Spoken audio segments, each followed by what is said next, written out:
Yes, osibye otya kansubire nti oli bulungi. Muwulire gye nkuleetedde mwana muwala Kobugabe Lilian ono nga weeyo mu Western. Ate munnange olowooza kaagi teyagizizza. Yawandiikidde Lubongoya n'agamba sijja kubisobola, kambaddize kaadi yammwe nzije independent. Byonna kambikuwe omusasi wange abeere ng'ayongera okubeera ng'abikunnyonnyola. Bwe bawadde kaadi ya NUP agisuddewo. Now, omukyala gwe bayita Lilian Kobugabe bawadde kaadi ya NUP okukiikirira district nga woman MP eya Kabarole district mu Western Uganda mu side z'Ettore eyo. Kaadi jo yawandiise n'agizzaayo ku kitebe. Yawandiikidde SG Lubongoya n'amuddiza kaadi n'amugamba okusinziira mu kwebuuza kwenkozeemu ne discussion zenkozeemu n'abantu ene waffe nkizudde nga kaadi kangikomyewo kyokka ate mukalu ate n'asigala nga mwali.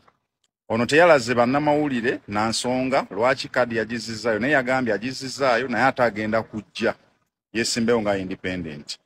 Kinajjukirwa nti eno mu Kabarole mu Western Uganda sides eyo mu Ttore eyo mu Toro Kingdom wali Fort Portal wali ki ababaka bonna abaliyo okuva ku Women MP n'ababaka bonna abali mu constituency zonna ezikola Kabarole district ba NRM.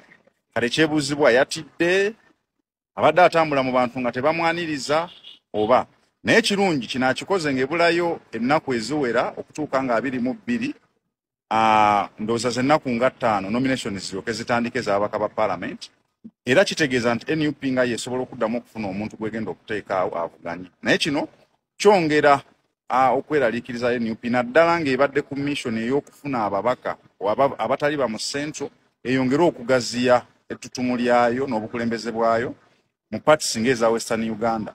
Newe kiba nti abamu ku be bawa ate bazikomyawo kyongera okulaga nti nno kye bakola oba oli awo kitambula ebigere bisatu mu maaso ate ne kidda ebigere 4 emabega.